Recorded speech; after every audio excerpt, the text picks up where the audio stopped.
agradecemos, Senhor, por esse dia. Nós te pedimos, ó Deus, a unção do teu Santo Espírito, o Espírito Santo, que esteja no meio de nós neste momento e durante todo este estudo. E que as tuas verdades, ó Deus, sejam um refrigério para a nossa vida e que também possamos transmitir para todos ao nosso redor. Nós te pedimos e te agradecemos por amor do teu Filho Jesus Cristo, que vive e reina para sempre. Amém. Amém. Amém. Obrigada. Bom, amados irmãos, Isaías não vai chegar a tempo hoje do início do estudo. Então, vocês, por favor, anotem as perguntas para ao término da explanação do irmão Wilton, a gente fazer as perguntas, ok? Lembrando que está sendo gravado, depois a gente disponibiliza no grupo. E caso 2, 3 pessoas falem ao mesmo tempo, a gente corta o microfone daquele que está, no caso, atropelando a conversação, ok? Pronto, irmão Wilton, a palavra é Tá sua. bom. Obrigado, Sheila. Boa noite, meus irmãos, a graça e a paz. O nosso tema hoje é versões bíblicas. Por que esse tema sempre ele é sugerido, né? Porque nós temos aí hoje muitas Bíblias à nossa disposição, e isso é bom. Só que as pessoas, às vezes, elas ficam perdidas nas questões das versões. Por que tem tanta versão diferente da outra? Por que tem textos que, quando você lê numa Bíblia, parece que dá um sentido e na outra ele altera? Qual seria o texto original, né? São sempre perguntas que surgem com relação a essas Bíblias. E sempre as pessoas também perguntam, qual que é a Bíblia que eu devo comprar? Qual que é a melhor versão? Qual que é a mais próxima do original? E aí você vê vários posicionamentos sobre isso.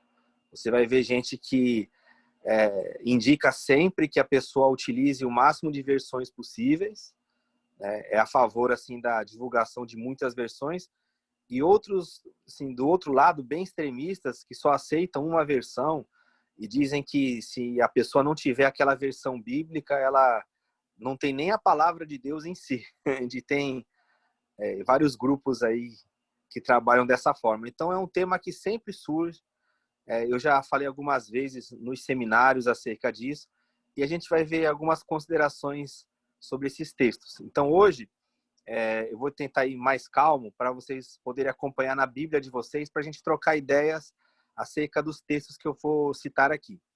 Então vamos lá, vou começar lá no Antigo Testamento. Se vocês estiverem aí já com a Bíblia aberta, vamos ler lá. Segundo livro de Samuel, capítulo 8, verso 4. Olha que interessante o que acontece aí. Segundo Samuel 8, verso 4. 8.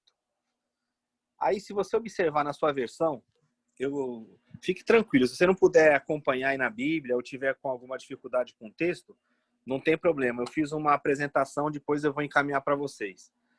Você vai encontrar o número aí de 1.700 cavaleiros. Não sei se você já localizou o texto. Isso é um exemplo que acontece bastante no Antigo Testamento. Então, fala de Davi capturando 1.700 cavaleiros. Agora, se você for no texto paralelo, que é 1 Crônicas 18, verso 4, você vai encontrar o número de 7.000. Então, olha que interessante. Num texto, fala que é 1.700. Aí, no outro, fala que é 7.000. E aí surge a dúvida. Qual texto é correto?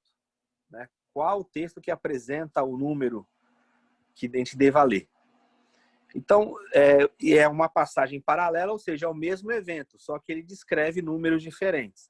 Então, para a pessoa que ela lê a Bíblia de uma maneira fundamentalista, onde ela vai falar assim que a Bíblia ele é inspirada ao ponto de não ter nenhuma possibilidade de alguma alteração, ela vai ficar muito complicada numa passagem dessa. Ela vai poder tentar explicar de diversas formas. Mas existe uma coisa aí chamada erro de copista. O que é isso? Os autógrafos, ou seja, os textos originais, eles eram escritos e depois faziam-se cópias deles. E essas cópias eram manuais, como vocês sabem, não tinha imprensa naquela época. Então, tinha lá o grupo dos escribas, né? Os homens que eram responsáveis por fazer essas cópias. E em função de ser em papiro, de um material muito delicado, e um material que sujava fácil, o que acontece? Às vezes, a própria tinta que era utilizada, né, na forma da escrita, ou uma mancha no papiro, fazia com que algumas palavras fossem de difícil leitura. Então, na hora, esse copista, o que ele fazia? Ele ia lá e começava a copiar o texto, e em função desses motivos, poderia haver uma troca de palavra. Então, isso não quer dizer que a Bíblia tem erro, mas que a cópia que foi feita, ela saiu com erro em função aí de uma sujeira, em função de alguma coisa que impossibilitou o copista de ler o texto de maneira correta. E aí, essas cópias vão se proliferando, as versões são feitas em cima dessas cópias, e algumas não fazem a alteração, elas pegam o texto e introduzem da maneira como foi recebido. E aí surge um problema desse, né? Você vê uma mesma passagem que fala de um mesmo evento com números totalmente diferentes.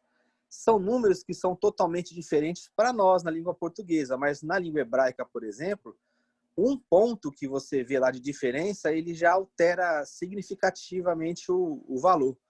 Então, são palavras que são parecidas, que às vezes um ponto, um traço, faz uma diferença enorme na hora de você verificar o texto. Então, essa passagem é uma que a gente vê esse tipo de alteração.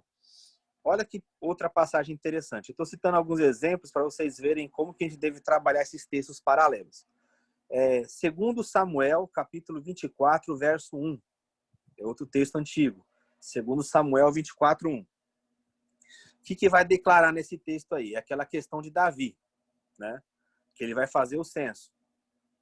Então, em 2 Samuel 24, 1, o texto vai dizer que foi Deus que se irou contra Davi e incitou a Davi a levantar esse censo. Então, a ira do Senhor se levantou contra Davi. Quando você lê o texto assim, você entende que tem a soberania de Deus, né? E que Davi, debaixo da ira do Senhor, ele acaba fazendo esse censo e aí ele vai ser culpado por isso, vamos chamar assim. Agora, se você pegar o texto paralelo, que é 1 Crônicas 21, 1, 1 Crônicas 21, 1, esse texto não vai dizer que foi Deus. Esse texto vai dizer que foi Satanás que incitou a Davi. Então, a mesma passagem, com dois atores aí diferentes. Um fala que foi Deus e o outro fala que foi Davi. Que foi Satanás que incitou a Davi. Aí te pergunta, foi Deus ou foi Satanás? Aí tem uma saída que é uma saída teológica, quando ela não quer abordar o texto. Ela fala assim, isso aí foi Satanás, mas ele estava debaixo da soberania de Deus, então todas as coisas acabam caindo para Deus. Mas aí a gente verifica que não é uma questão de você fazer uma análise interpretativa, sistematizada do texto. O que acontece é o seguinte, o texto mais antigo é Samuel. Samuel, quando ele é escrito, havia entre eles, lá entre os judeus, esse pensamento de que todas as coisas mesmo, elas vinham de Deus. Vocês lembram aquela passagem de Isaías, por exemplo, 45, verso 7? É a passagem que fala que Deus criou o bem, criou o mal, que Deus faz a luz e faz as trevas. Havia esse entendimento, então, de que todas as coisas, elas vinham de Deus, tanto o bem como o mal. Vocês podem ver também no livro de Jó, onde Jó fala, receberemos somente o bem de Deus, também não receberemos o mal. Então havia ali o quê? Esse entendimento de que tudo vinha de Deus. Já esse texto de Crônicas, que é o 21, ele já é mais tardio.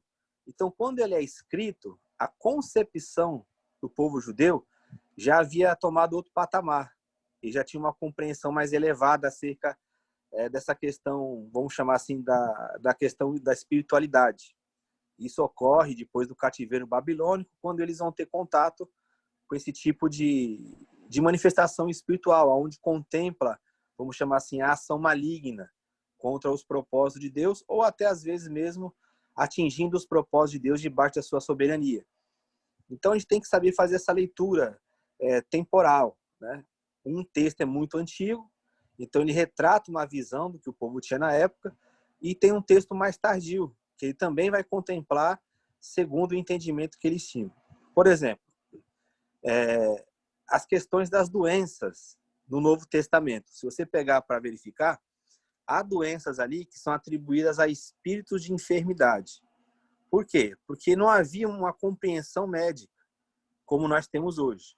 Aí você pergunta assim, mas não pode ter um espírito que ele faça uma pessoa adoecer, uma possessão maligna? Sim, a gente não está entrando nesse mérito da questão. É importante até verificar que, sendo o espírito de enfermidade ou a própria doença, Jesus curou. Jesus operou maravilhas ali entre o povo. Ele operou milagres, sinais, maravilhas e curas. Então, a questão não é essa se a pessoa pode ser curada pela fé ou não. A questão é que, quando não se havia um entendimento sobre o tema, geralmente se atribuía a uma parte espiritual. Hoje, por exemplo, você dificilmente vê alguém chamar uma pessoa que tem epilepsia de lunático. Mas até pouco tempo, as pessoas não tinham esse conhecimento e atribuía-se a esses fenômenos, né? Até da natureza, de espíritos de enfermidade. Então, assim, conforme o avanço do conhecimento ele vai chegando, as pessoas vão atualizando essas informações, e também no campo bíblico é dessa forma. Os escritores bíblicos, eles foram inspirados por Deus, porém eles falavam dentro daquele espaço que eles tinham, dentro do conhecimento. Então, o próprio Cristo, ele não falou de algo que o povo não conhecia. Quando ele trazia o ensinamento, o seu conhecimento, ele falava, ele abordava dentro das características da época. Jesus nunca falou algo, né, que fugisse ao entendimento do povo. Então, a linguagem bíblica é essa. Então, nós devemos saber fazer a leitura bíblica, né? A gente deve fazer uma leitura sempre sincronizada, né? Como a gente fala, não é uma leitura anacrônica, ou seja, fora do tempo. Você pegar um texto que está falando uma perspectiva lá atrás, você traz para hoje e já quer aplicar a forma de conhecimento que você tem hoje. Isso é incorreto. Então, sempre deve fazer a leitura do texto dentro da época, dentro da perspectiva que havia lá entre eles. Outro texto aí de erro de copista, para vocês verem como que isso não era tão assim, incomum, é 1 Reis, capítulo 4, verso 26. 1 Reis 4, 26. Você vai ver que lá aparece o número de 40.000 cavalos que ele tinha nas estrebarias. 1 Reis 4, 26. 40.000 cavalos. Aí quando você pega Crônicas, segundo de Crônicas 9, 25, aparece o número de 4.000. Então você vê 40.000 para 4.000. Aí você fala, é uma distância grande, né? Mas até na forma numérica, você vê que 1 0 faz muita diferença na contagem. E assim também era ali nos manuscritos, né? Um pingo ali, uma tinta que era colocada de maneira indevida, trazia uma alteração nessa palavra. Então, saltou de uma versão para outra, né? De um texto para outro. De 40.000 foi para 4.000. Então, esses são alguns exemplos que eu poderia citar mais aqui, mas eu vou passar. Esse material, como eu falei, eu vou enviar no grupo. Tem o detalhamento para vocês. Isso é a tal do erro do copista, isso é a questão de fazer a leitura dentro da perspectiva deles, que a gente comentou.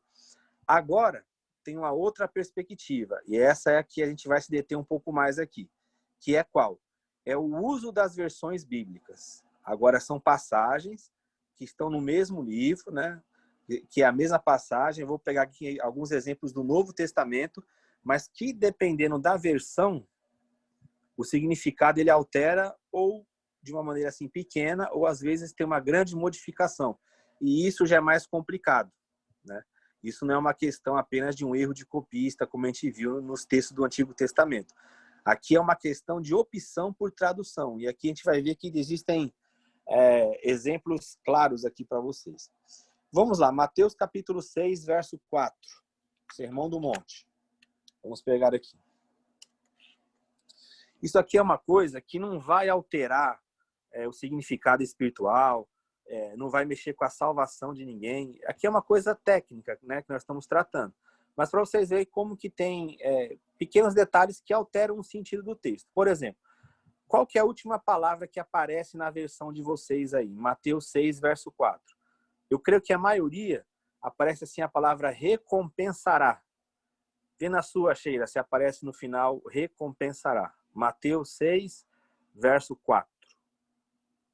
Se tiver recompensará, você dá um joinha aí. Mateus 6, verso 4. Verso 4. Te recompensará. Né? Isso. Agora, tem umas versões, como por exemplo, a Almeida Corrigida Fiel, que ela não termina como recompensará, mas ela termina como o quê? Publicamente. Eu não sei se algum irmão aqui do grupo está com uma versão em que aparece a palavra no final, publicamente. né? Aí você fala assim, isso aí não muda nada do texto, não vai influir numa doutrina e tal. Mas qual que é o sentido desse texto? Por que que tem essa palavra publicamente? Porque está em contraposição a uma oração que é em secreto. O irmão está pedindo ali, não pegou o versículo, é Mateus 6, verso 4. Sermão do Monte, Mateus 6, 4. Então, a Almeida Corrigida Fiel, por exemplo, ela apresenta essa palavra publicamente. Por quê? Faz-se uma referência ali a uma oração que é feita em secreto e o resultado dela será publicamente. Aí você vai perguntar, qual que é a versão correta? Aí vem toda uma questão do estudo. Você vê qual vamos chamar assim, eu não gosto de usar essa expressão, mas eu vou usar aqui para vocês. Qual que é o original que foi usado, né? Qual o texto que se baseou essa tradução, a forma como ela foi feita, né? Então, assim, tem essas diferenças, como eu falo para você, elas não são diferenças gritantes, algumas não são, tem umas que são sérias, mas aí por que que isso aí ocorre, né? É a escolha que o tradutor faz. Então é daí que surgem essas batalhas pelas traduções, né? É daí que você vê que uma versão às vezes é tida como melhor do que a outra. Olha essa aqui que interessante, esse exemplo, ó. Mateus 17, 21. Todos os exemplos que eu vou dar aqui para vocês são do Novo Testamento. Mateus 17, 21. Como que está na sua versão aí, Sheila? Mateus 17, 21. Mateus 17, 21. Então, Pedro, aproximando-se, lhe respondeu: Senhor, até quantas vezes meu irmão pecará contra mim, que eu lhe perdoe?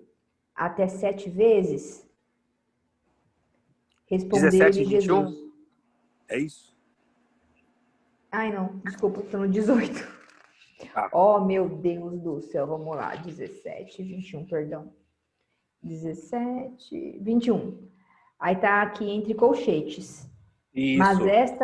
Mas esta casta não se expele, senão por meio de oração e jejum. Por que que tá entre colchetes aí na sua versão, você sabe? Dá a Ele tá impressão dando que é uma, alguma coisa que está sendo explicada, né? ele tá dando uma dica, né?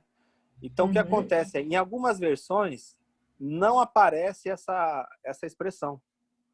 Quando está em colchetes, o que indica? Olha, é possível que esse texto não estava nos melhores originais, vamos chamar assim. Então, tem versão que ela tira essa expressão. Não sei se algum irmão aqui tem uma versão que ela tira.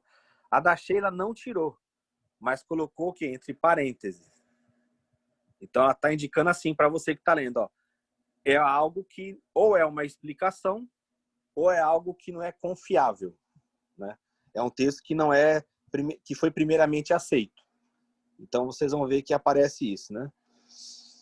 Olha que interessante esse aqui, ó, Marcos. Então eu vou seguir aqui a ordem, tá? Que aparece os livros do Novo Testamento. Vamos para Marcos, capítulo 1, logo no início do Evangelho. Vê aí, Sheila, a sua no verso 2. A Sheila hoje vai me ajudar aqui. Como que aparece no verso 2 o início? Marcos 1, 2. Marcos. Cadê, meu Deus? A gente vai seguir a ordem, tá? Mateus, Marcos, para facilitar a leitura aí. Tá. Peraí que eu estava Só a primeira parte do Marcos verso 2. 2.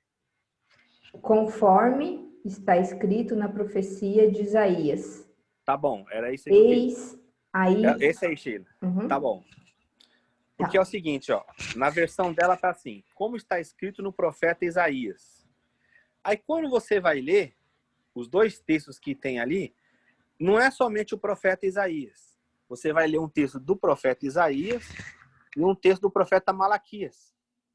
Então algumas pessoas falam assim, tá vendo? Na Bíblia tem problema de citação, porque fala que é no profeta Isaías. Aí o outro sai assim, ah, não, é porque o livro do profeta Malaquias e alguns outros também eram conhecidos como o livro do profeta Isaías.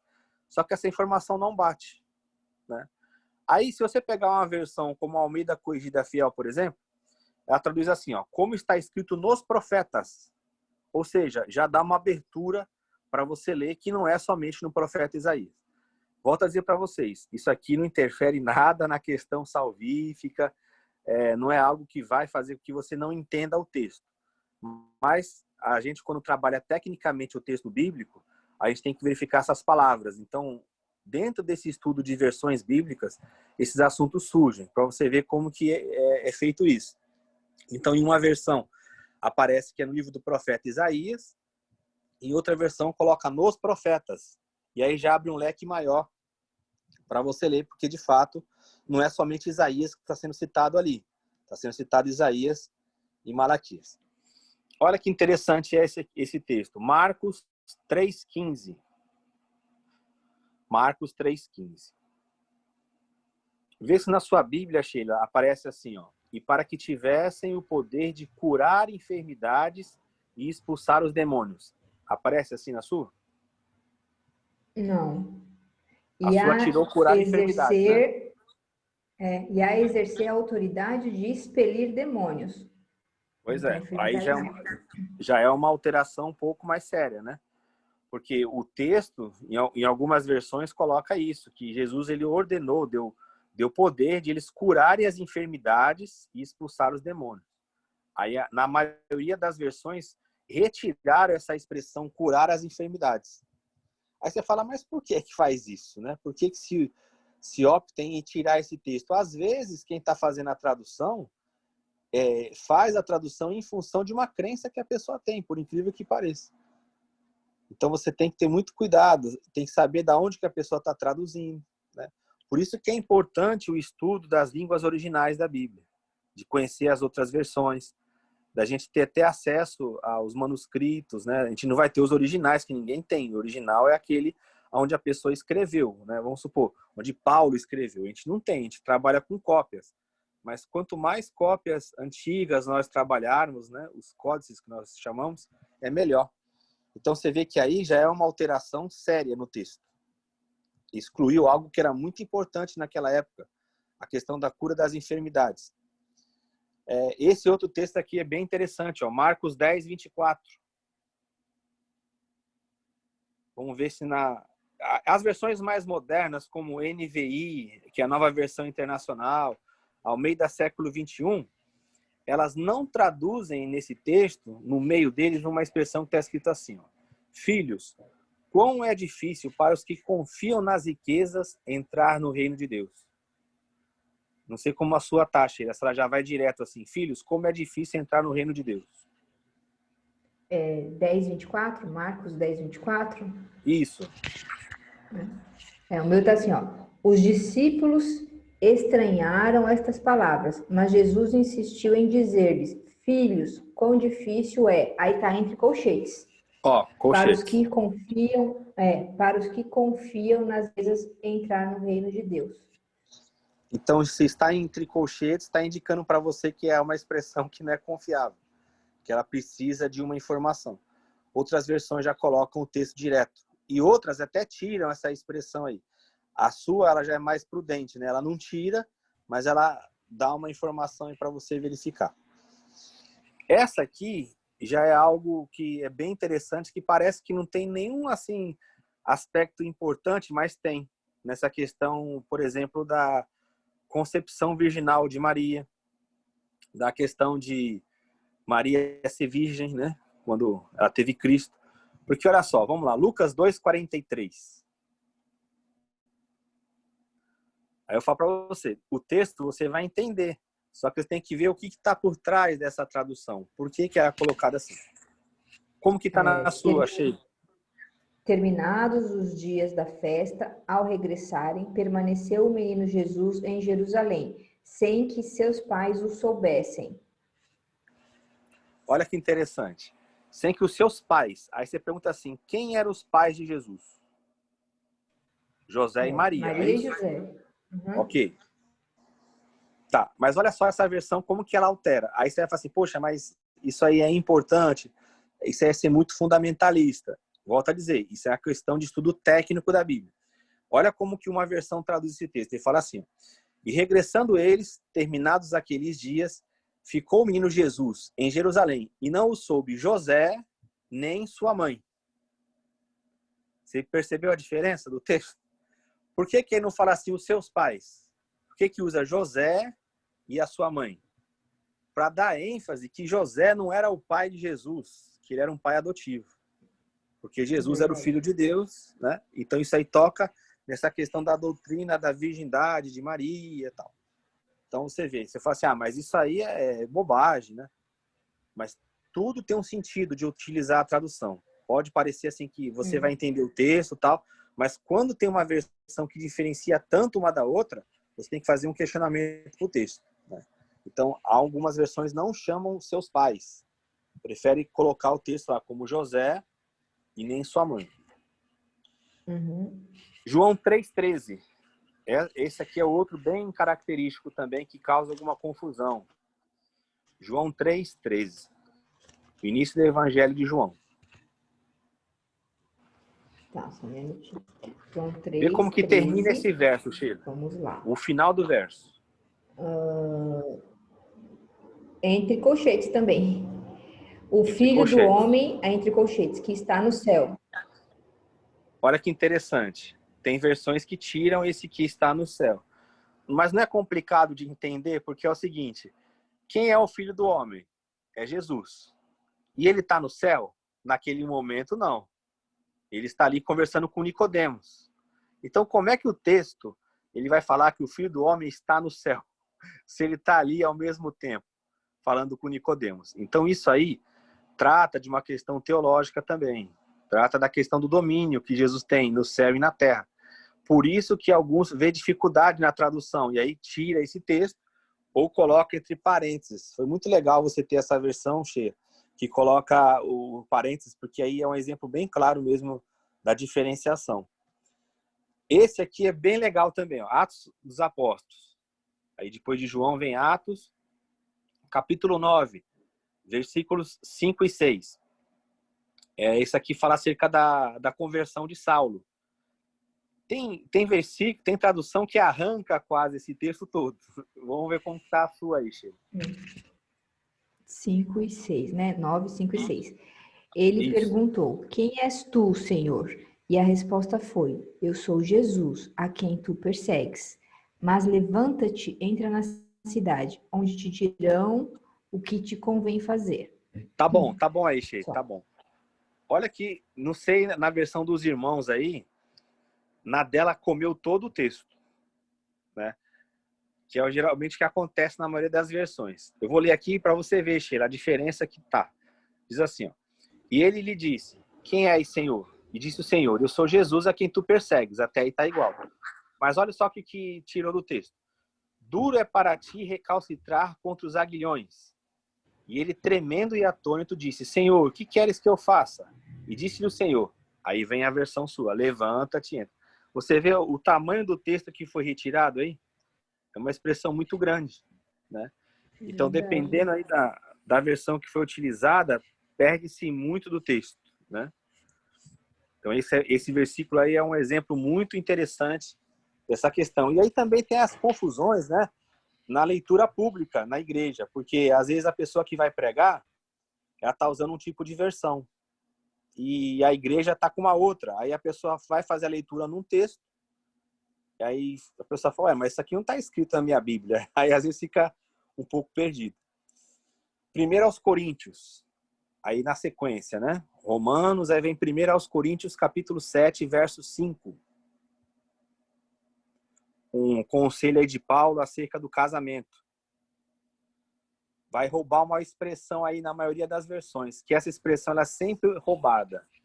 1 Coríntios 7? 7 e 5. Isso. Não, peraí, que eu já estava no lugar errado. Irmão, qual que é o contexto aí? O contexto é o seguinte, é para os casais não ficarem sem o relacionamento. A não ser por um motivo, né? Para que eles não caiam na tentação, para que eles não percam. Não vos priveis um ao outro, salvo talvez por mútuo consentimento, por algum tempo, para vos dedicardes à oração e novamente vos ajuntardes, para que Satanás não vos tente por causa da incontinência. Isso. A versão da Sheila fala o motivo, para vos aplicardes à oração, não é isso? Só que outras versões colocam assim, para aplicardes ao jejum e à oração. Então você vê que aí retiraram o jejum de algumas versões, como na versão da Sheila também. Eu creio que a maioria das versões aí que os irmãos têm, não tem a palavra jejum, né? E outras aparecem. Então é uma questão interessante. Por que que não, eles qualificam o jejum? Por que que tiram? Já tem uma perspectiva de que o jejum não é mais válido? Por que que retiraram essa expressão, né? Gálatas 5,19, as obras da carne. Na maioria das listagens, a primeira palavra que vai aparecer ali, né, Gálatas 5,19, fala assim, porque as obras da carne são manifestas, as quais são. Aí geralmente aparece ou imoralidade sexual, ou fornicação, ou prostituição. Só que a primeira palavra ali é adultério, né? A maioria das versões excluem a palavra adultério das obras da carne. E aí surge confusão. Aí você fala, mas por quê? E não faz tanta diferença. Olha só, eu não sei se vocês já participaram de círculos, vamos assim chamar, mais neopentecostais, né? Aonde se atribui tudo que é mal, tudo que é em desajuste com a palavra de Deus a uma operação satânica. Então as pessoas falam assim, por que que aquela pessoa ela traiu? Por que que ela caiu em adultério e tal? As pessoas geralmente atribuem o quê? Espírito de adultério. Não sei se vocês já ouviram falar dessa palavra. Então, uma versão como essa vem corrigir esse erro, que não é um espírito de adultério, é uma obra da carne. As operações malignas, elas só ocorrem quando nós damos espaço. E aí sim, pode ser através de uma utilização de uma obra da carne, onde a gente dá espaço. Mas o adultério em si, ele não vem de um espírito de adultério que vai ficar ali tentando a pessoa. Ela é uma tentação interna, é uma obra da carne, como o Tiago fala, que nós somos tentados naquilo que nós temos a nossa predisposição. Então, quando você vê uma tradução que ela coloca o adultério ali, ela ajuda nessa compreensão, né? Por todo o contexto, já dava para perceber que o adultério também estava englobado. Mas, assim, quando tem uma palavra direta, é melhor para o entendimento das pessoas, porque muita gente não consegue absorver o contexto em si. Efésios 5:30. Outro texto que tira uma palavra, aí você fala assim, mas não altera o sentido todo. Mas aí você vai ver que é uma referência a um texto antigo que Paulo está usando como o de Gênesis, né? Efésios 5:30. A maioria vai estar escrito somos... assim. Isso, pode ler, Sheila. Porque somos membros do seu corpo. Ponto. Acabou Só. aí, né? Uhum. Pois é. Outras versões colocam assim, porque somos membros do seu corpo, da sua carne e dos seus ossos. Aí você fala, mas não importa, não vai alterar o sentido. Se nós somos membros do corpo, não tem necessidade de ter esse acréscimo aí da sua carne e dos seus ossos. Mas por que isso? Porque está fazendo referência, Paulo está usando um texto lá do Gênesis. E olha que interessante, esse texto ele vai explicar por que que a gente ordena uma família. Por que que a gente casa? Porque a gente cumpre o supremo propósito de Deus de ter a sua família. Então, a família de Deus, e aí vem a nossa família que vai compor, dentro do chamado do supremo propósito, a família de Deus. Tem, assim, textos, eu pulei um texto de Romanos, mas a gente pode até voltar lá para vocês verem, que é assim, quando se tem um entendimento do contexto, você não precisa, de fato, de um acréscimo. Mas é difícil, como eu falei para vocês, é difícil as pessoas já terem esses significados prontos na mente. Então, esses acréscimos, eles são importantes. Vamos pegar Romanos capítulo 8, verso 1. Talvez a versão da Sheila vai colocar alguma expressão aí entre parêntese, ou ela já vai arrancar. Vamos ver como é que está na versão dela. Romanos capítulo 8, verso 1. Vamos lá. Agora, pois, já nenhuma condenação há para os que estão em Cristo Jesus. Não tem nada entre parênteses. Acabou, né? Então, aí tem algumas versões, eu acho que algumas versões aí dos irmãos devem ter também, a expressão depois do final, coloca aí, que não andam segundo a carne, mas segundo o Espírito. Né? Faz uma vírgula, onde a versão da Sheila acaba, né? Que não andam segundo a carne, mas segundo o Espírito. Aí você fala assim, mas pelo contexto, dá para entender que um cristão é aquele que não anda segundo a carne, mas segundo o Espírito. eu sei, é verdade. Só que essas intenções, elas melhoram. Aí você fala, mas não seria um acréscimo à palavra de Deus? Aí eu volto a dizer, depende dos originais que foram utilizados. Não gosto de usar essa expressão, mas eu estou usando para facilitar aqui. Depende de onde veio essa tradução, né? Que tipo de texto tem nela. Então, assim, não precisaria mesmo ter. Por isso que algumas cortam. Por quê? Um cristão não anda segundo a carne. Mas quando se coloca uma expressão dessa, o sentido é realçar o que de fato o contexto mostra para a gente. Esse aqui é bastante sério. Eu acho que esse aqui é um dos mais sérios que a gente vai ver hoje. 1 Timóteo 3,16. Primeira carta de Paulo a Timóteo 3,16. Esse aqui, ele abre espaço para muita coisa mesmo. Pode ler? Pode ler, filho. Evidentemente, grande é o mistério da piedade. Aquele que foi manifestado na carne foi justificado em espírito, contemplado por anjos, pregado entre os gentios, crido no mundo, recebido na glória. Isso. A expressão da Sheila coloca assim, aquele que se manifestou, ou aquele que foi manifestado, aquele, né? Aquele. Eu vou ler aqui para você notar, os irmãos notarem a diferença. Eu vou ler numa outra versão. E sem dúvida alguma, grande é o mistério da piedade. Deus se manifestou em carne. Mexeu muito no texto ou não? Você fala assim, aquele, e você fala Deus. O que está mexendo aí? Num pilar da fé, que é a divindade do Senhor Jesus. Aí você fala assim, mas eu sei que Jesus é Deus. Mas quando você lê assim o texto, aquele, você está abrindo espaço para diversas interpretações acerca de quem é Jesus. Ele é o Deus como o Pai é Deus, é um Deus minúsculo, é um ser de luz, é um espírito evoluído. Quem que é aquele? Ele é de uma categoria angelical. Então, quando tem uma versão como a Almeida Corrigida Fiel, por exemplo, ela traduz como Deus. Ela pega um manuscrito, vamos chamar assim, onde aparece que Deus se manifestou em carne. Então, isso aí traz um sentido totalmente claro para o texto.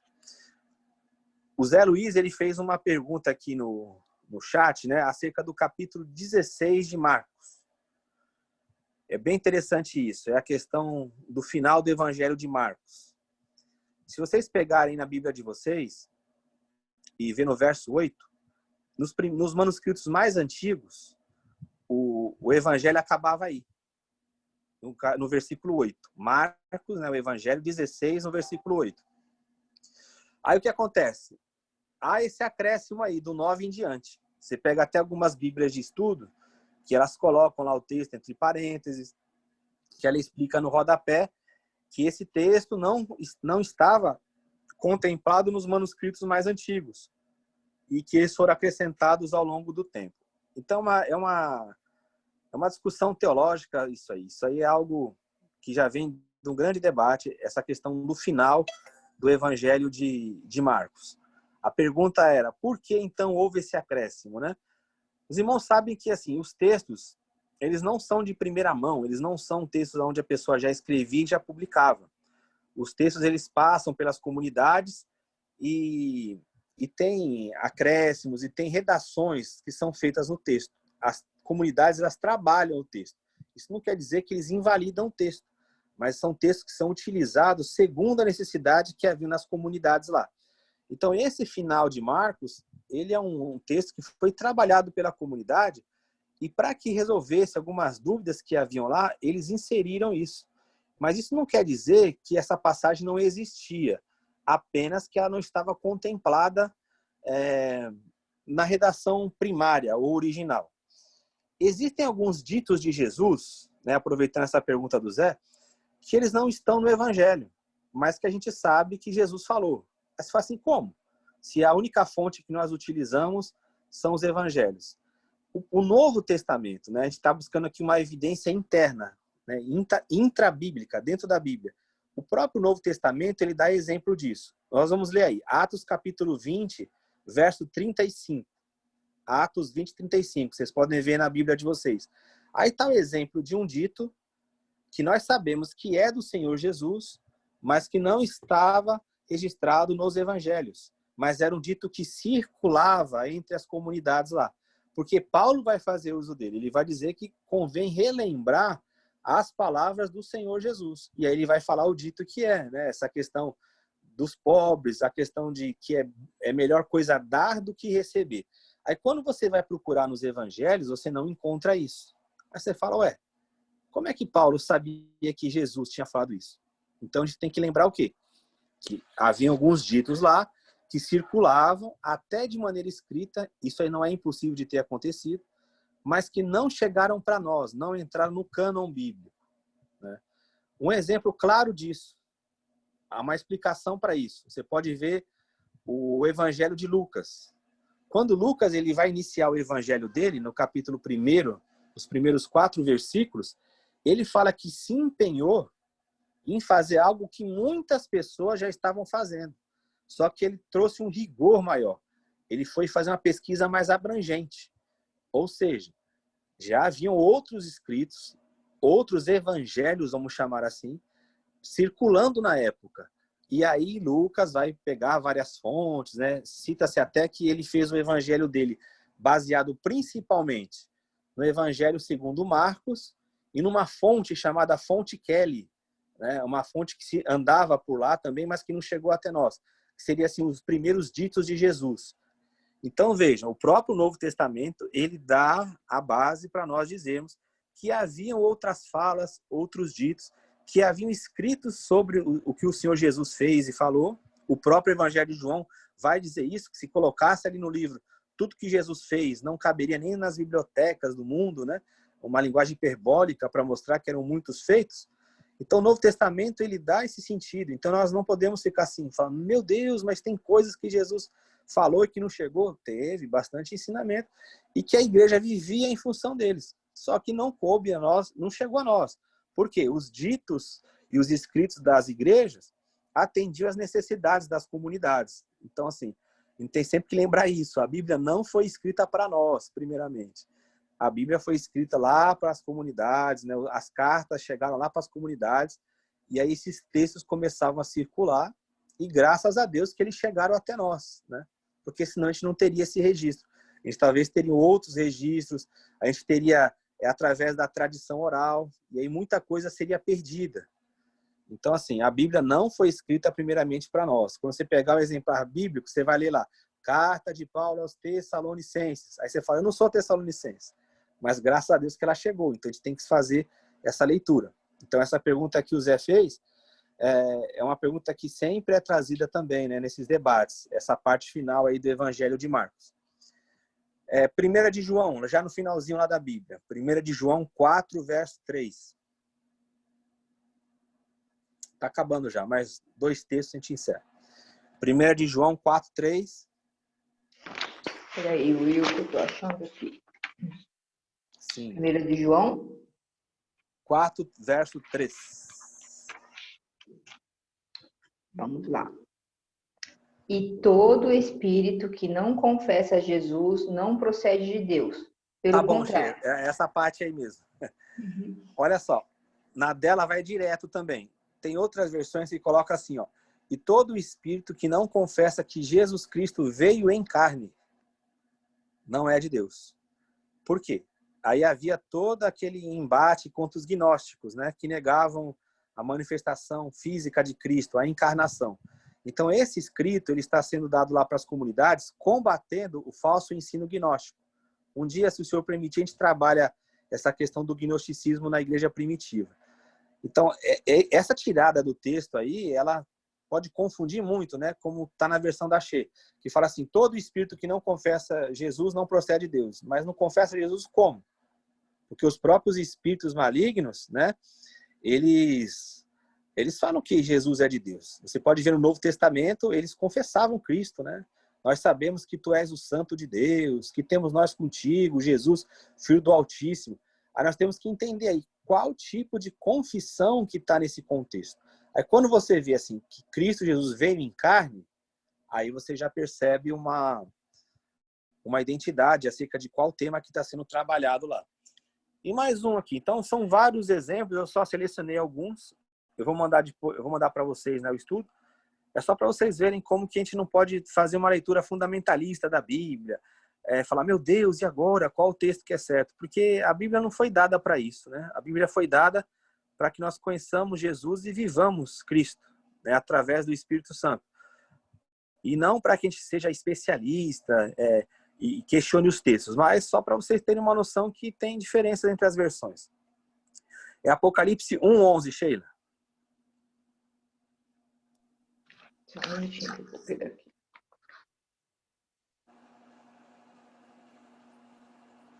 Apocalipse 1.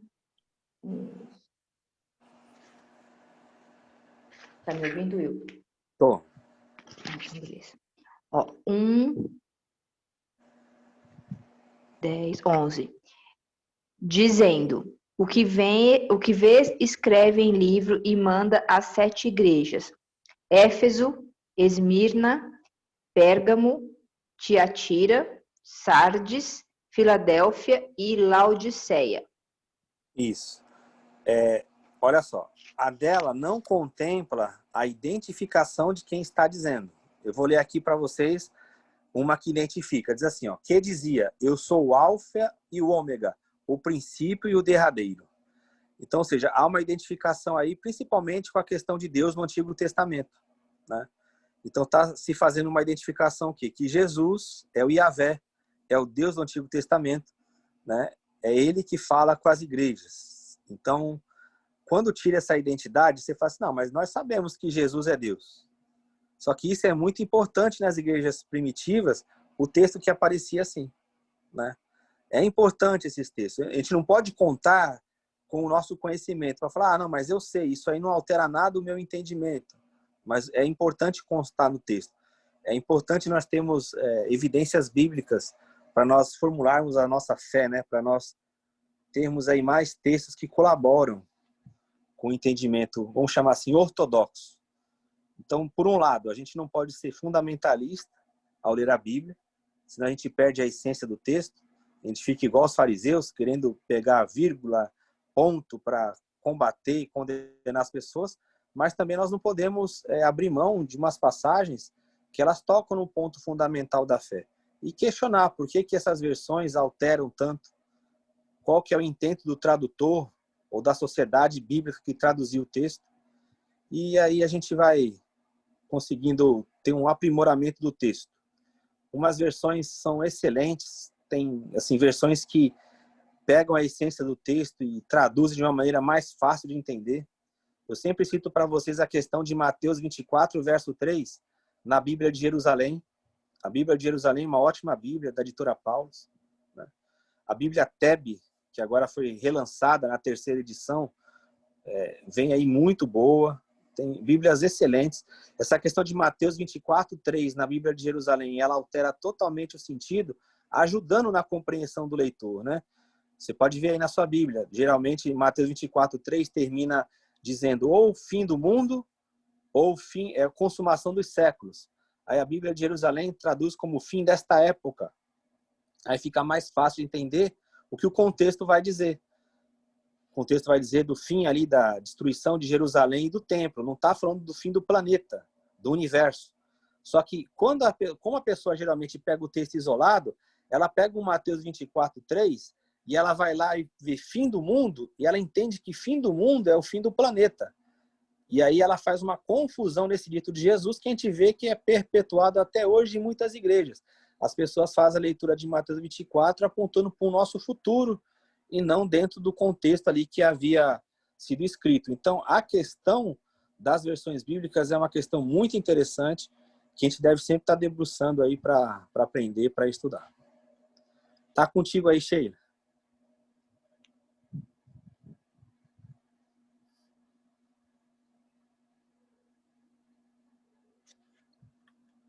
Sheila, tá aí ou saiu? Wilton. Oi. Márcio Pimenta. Oi, Márcio. Bom dia, meus irmãos. Graças a Deus hoje eu consegui acompanhar, né? Cheguei ainda há pouco.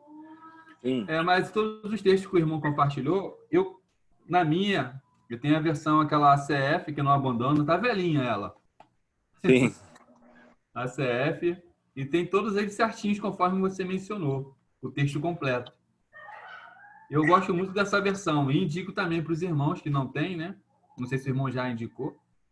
A ACF corrigida e revisada, fiel ao texto original. O Copre é 2011, teve 2007, né? E a última edição, se não me engano, foi 2011, é isso? Isso. Depois que o irmão também teve aquele estudo lá na Igreja do Pastor, né?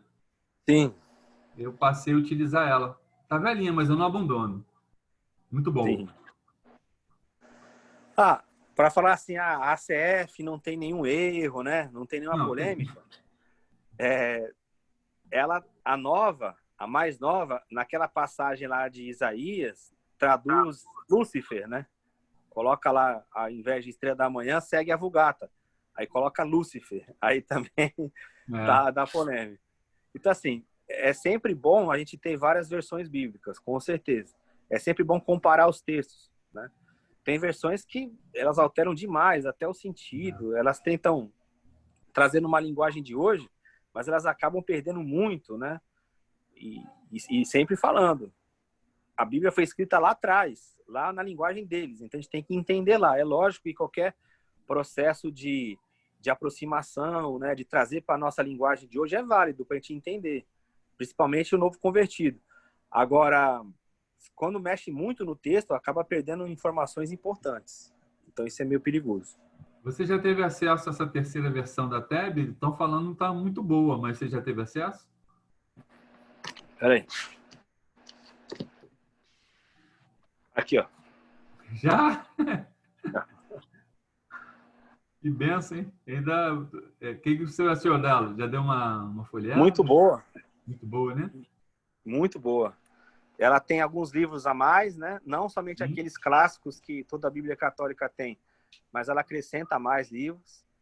As notas de rodapé são excelentes. É uma Bíblia excelente. Quem Só puder na Paula adquirir. se encontra, né?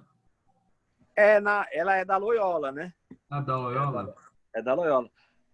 Hoje, eu acho que pela internet você encontra. Na Amazon, você encontra. Ah, tá. Na Paulus. Tem aquelas livrarias evangélicas lá, Família Cristã. Encontra. Só que né? o preço tava alto. Então, assim... É salgado, né? A última vez que eu vi tava 180. Eita. Aí, só que aí eu falo para você. Tem livraria evangélica, por exemplo, que essa família cristã, que às vezes eles compram muito, então ele abaixa o valor. Tinha uma aquela da promoção Relâmpago que estava por 95. 95? É 95. Aí só que é aquilo, acaba rápido, né? Na Amazon tava um preço bom também. Na Amazon tava acho que 98. Só que aí vendeu rápido. Porque o preço é 180 na Loyola, Edições Loyola. Beleza. Aquele Espera texto na que CPAD. Às vezes, pegar com o Fabiano na CPAD, né? Eu geralmente, o tempo das coisas boas, eu a gorda passava lá. Agora não tá dando pra passar, não. Deixa melhorar novamente. O Zé falou aqui, ó, que acha que tem na Paulinas e na Paulus. Deve ter, sim. Na Paulus, estava anunciando na Paulus, ali na Rua México, no centro do Rio. Paulinas é ali perto também. Beleza. Deixa os irmãos perguntarem aí. Na CPAD, se você pegar com o Fabiano lá, às vezes é 30, né? 30, dependendo, é 40, né? É isso, depende da promoção que eles lançam lá. E ainda dá mais um pouquinho. O Carlinhos está perguntando que versão é essa. É a TEB, Carlinhos, é a Tradução Ecumênica da Bíblia, da Edições Loyolas. Essa Bíblia é excelente. Talvez a gente pode dizer aí, ela e a Bíblia de Jerusalém e a Bíblia do Peregrino também, não sei se vocês conhecem. Não. Lá do padre Alonso Schuckel. É muito boa também, Bíblia do Peregrino.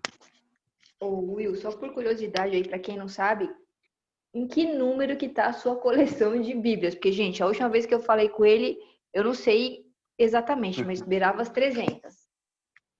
A última vez que os meninos de Xerém vieram aqui e fizeram uma contagem, estava em 384.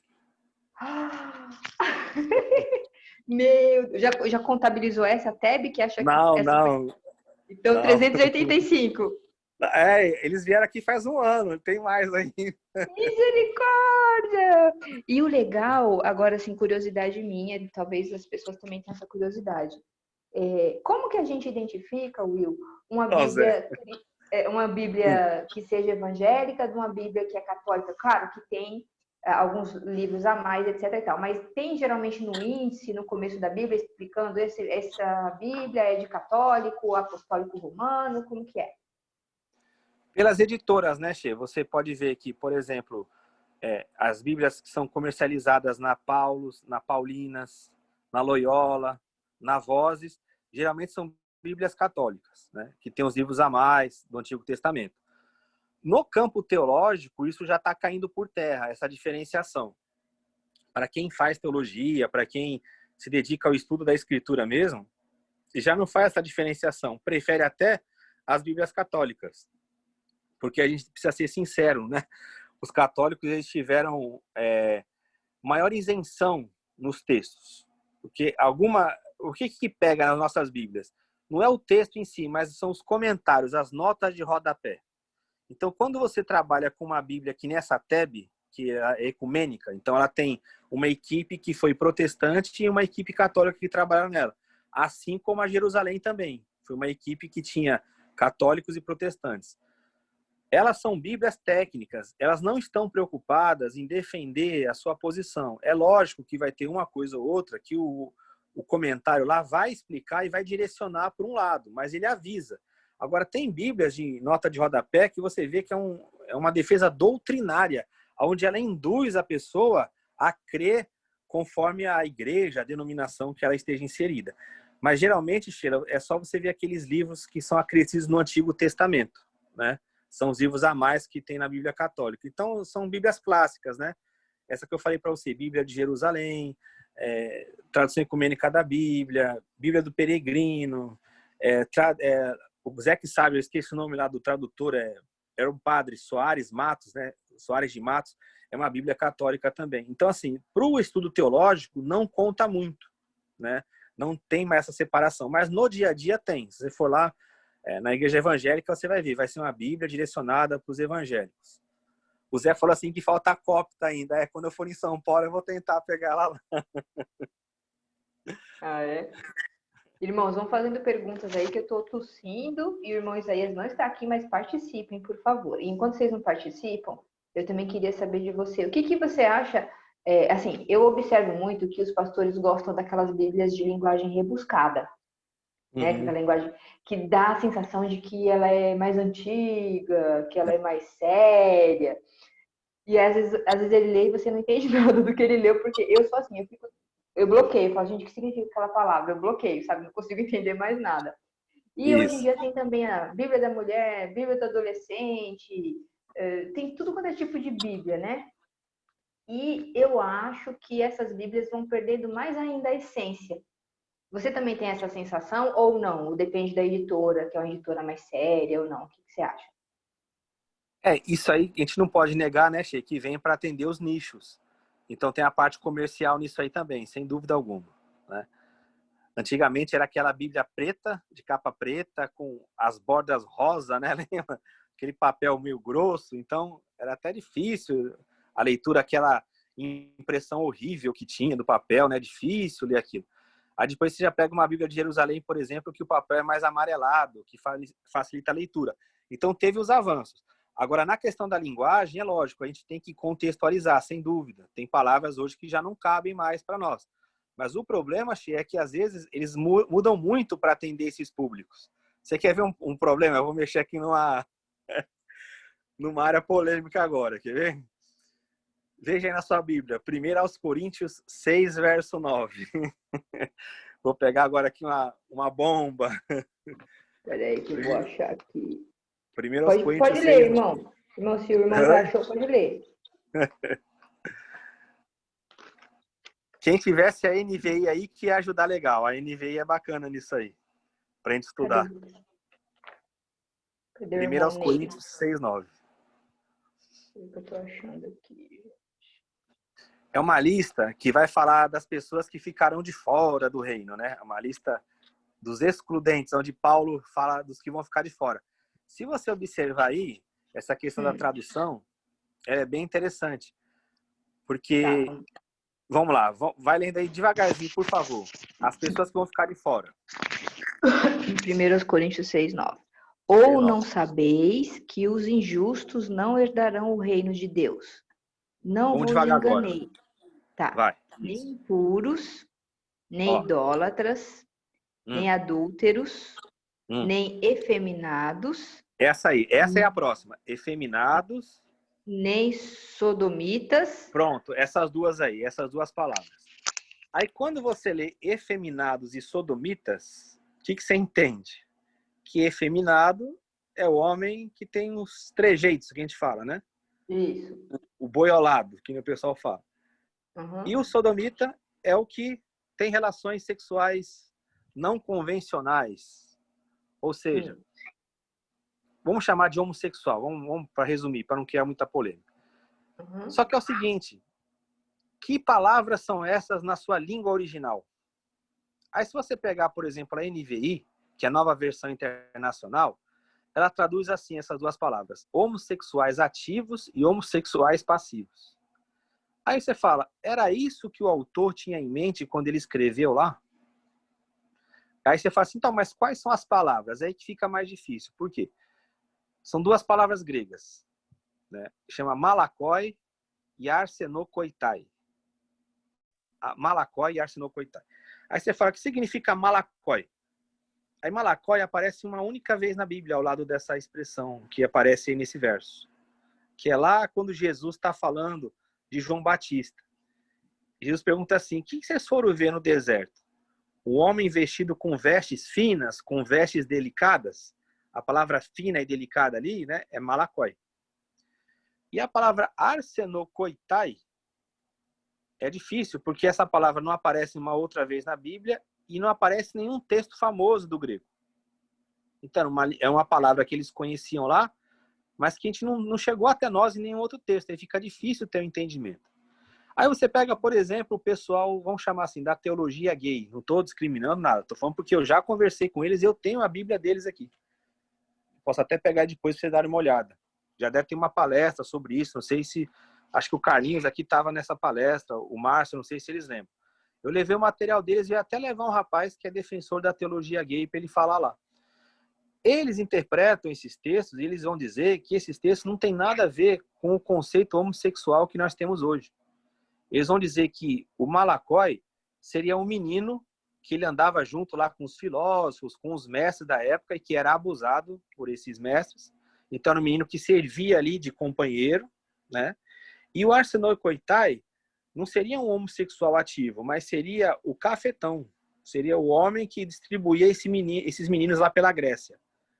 Então, você vê, é uma discussão toda em cima dessas duas palavras, que dependendo da versão que se utiliza, tem um entendimento totalmente diferente.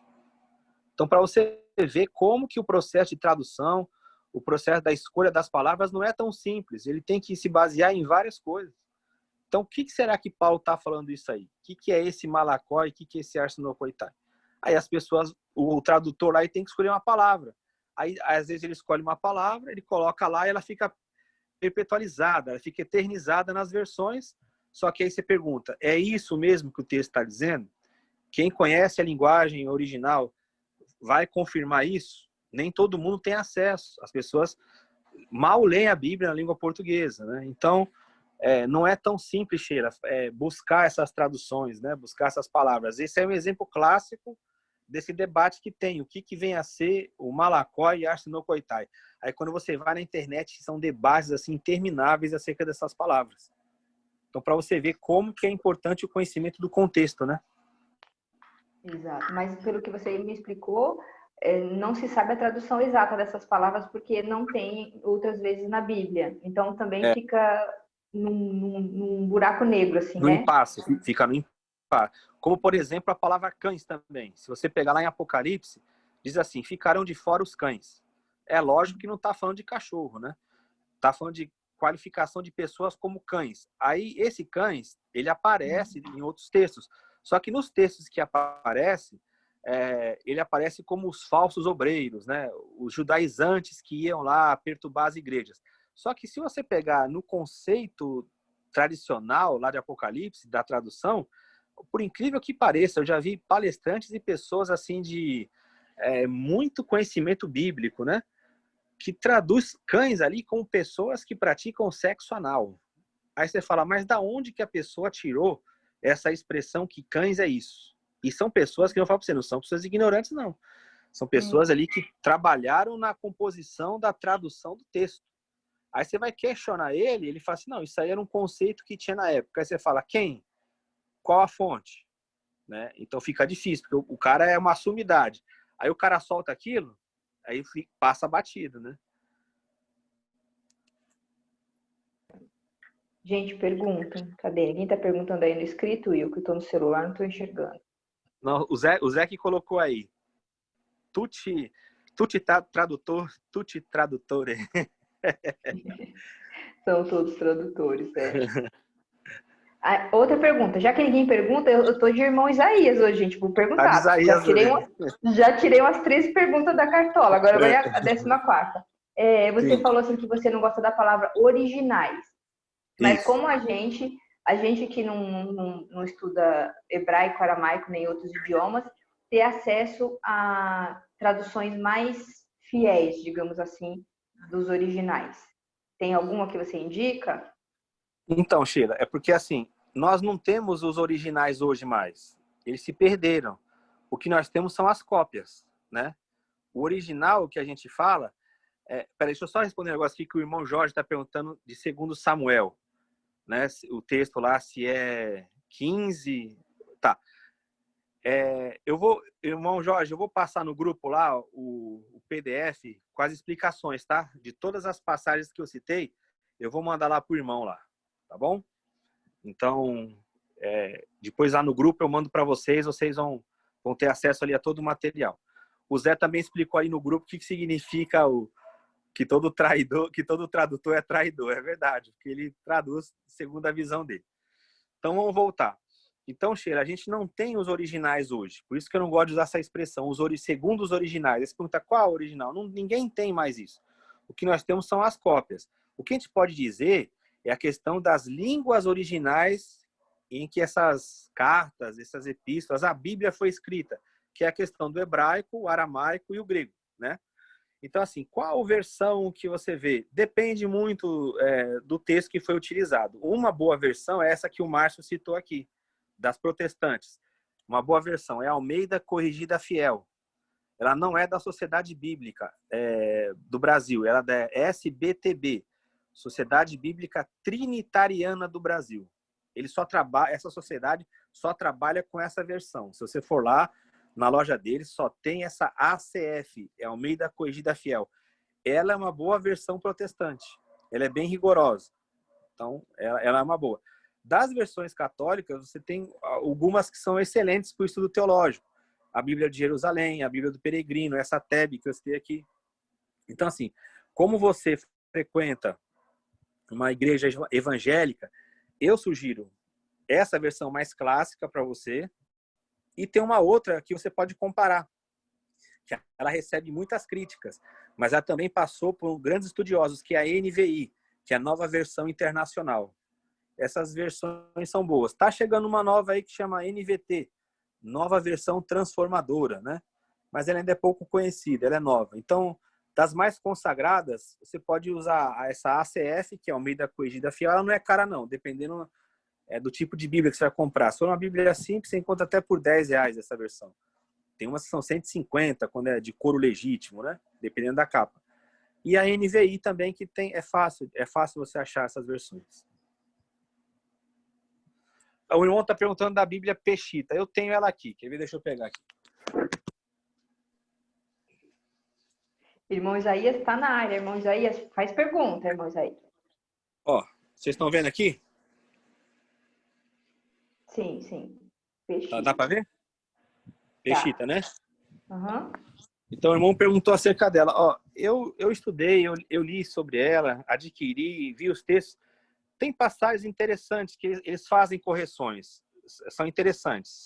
Eles pegam mais o sentido aramaico das palavras, né? É uma versão consagrada. E assim, eu vejo que ela faz algumas correções interessantes. Como, por exemplo, quando Jesus fala assim, das crianças, porque das tais é o reino dos céus. Então aí popularizou-se que as crianças herdam o reino. Mas o texto, a Peshitta, ela corrige isso. Ela não fala que das crianças é o reino. Ela coloca das pessoas que fazem como as crianças, que vivem como as crianças, é o reino dos céus. Então são esses detalhes que ela corrige que são interessantes. Não dá para dizer assim, é a melhor versão, né? Ela é válida, ela traz as correções e valoriza muito os ditos de Jesus, principalmente na questão do aramaico. Então, por isso que ela é uma boa versão para se ter. Não foi muito estudada ainda, né? No nosso meio aqui acadêmico. Tem algumas publicações, mas não é uma coisa exaustiva. Mas ela é uma boa versão, sim. Para quem puder adquirir, é uma boa. A questão só é o seguinte: se você for utilizar em culto, vai dar problema. Por isso que você pode utilizar numa escola bíblica. Agora, uma pregação pública, você vai ter que explicar muito bem. Eu estou usando uma versão assim, assado. Aí, às vezes, vai dar uma confusão na mente das pessoas. Por isso que essas versões elas são interessantes em seminários, em escolas bíblicas, escola dominical, né? Em círculos bíblicos. Agora, quando você vai colocar à disposição do público numa pregação, pode causar uma confusão desde que você não explique direitinho. Entendi. Quem mais tem pergunta, gente? O Isaías chegou aí? Chegou e tá caladinho, irmão Isaías. Pode perguntar aí. Tem uma pergunta aí por escrito, Will, do irmão Estevam.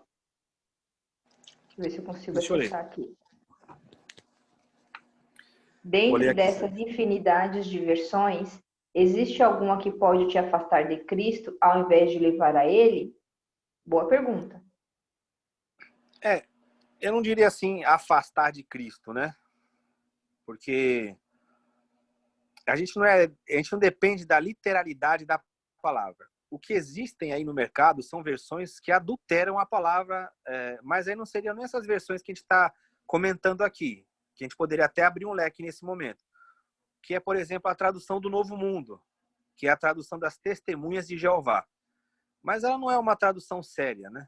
Desculpa falar isso, alguém aqui é Testemunha de Jeová, mas ela não é uma tradução séria, é uma tradução que ela altera assim, os pontos fundamentais, ela veio ali para tirar mesmo o entendimento que se tinha da divindade de Jesus, e que o tradutor dela, o Charles Taze Russell, ele foi desmascarado em público. Isso aí tem histórico já, que ele compareceu diante de um tribunal e pediram para ele ler um texto grego, que era o próprio texto do Novo Testamento, e ele não leu. Então, ele fez uma adulteração para passar a doutrina deles lá, que acredita que Jesus não é Deus. Então, se você tiver na mão uma tradução do Novo Mundo, né, como é o nome que se dá, ela é uma tradução espúria, é uma tradução que não deve nem ser considerada. A gente deve ter apenas como efeito comparativo para mostrar para as pessoas como que se adultera uma Bíblia. Agora, dessas versões que nós temos aí no mercado, que são utilizadas pela igreja evangélica e católica, eu não vejo que tem uma versão que vai afastar a gente, né? Isso é mais é mais crendice das pessoas. Essa versão ela vai afastar de Cristo. Nada nos separará do amor de Deus que está em Cristo. Tá lá, Paulo falou nada. Né? Nem anjo, nem homem, nem a morte, nem a guerra, nada, nem versão bíblica. Nada tem poder de afastar quem é de Cristo. Alguém tem mais pergunta?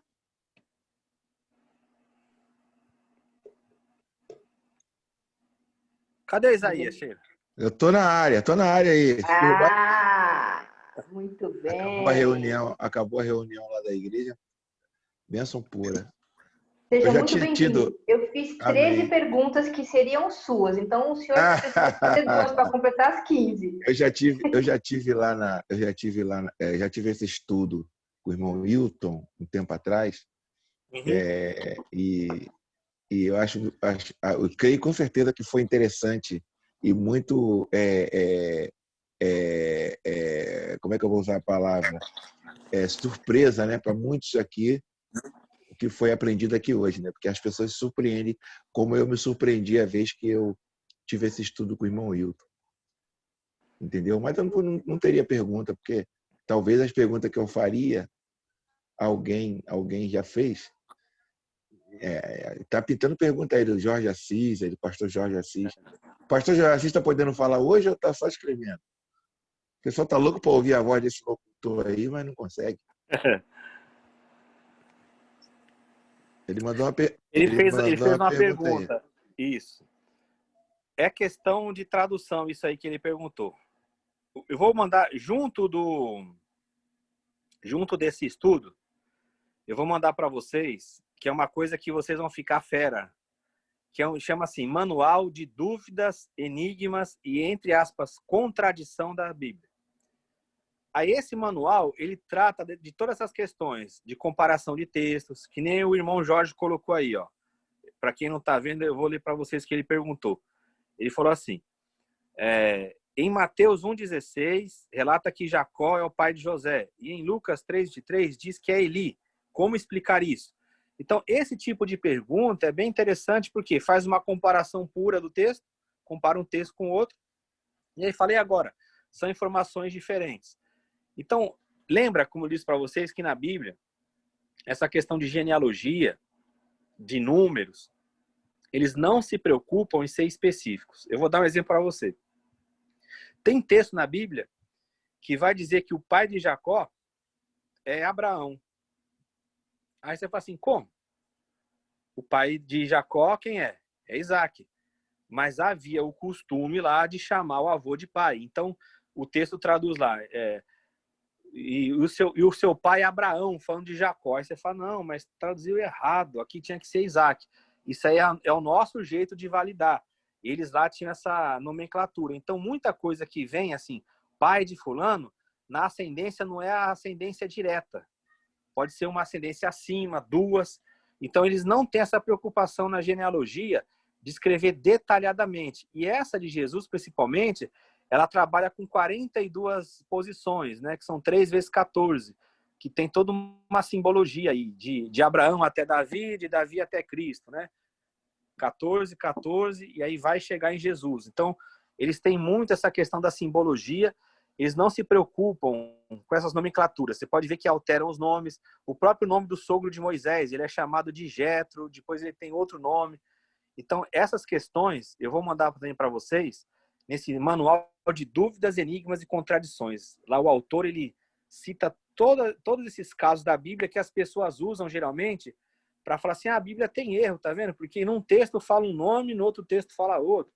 Num texto fala que apareceu em tal cidade, no outro vai falar tal localidade.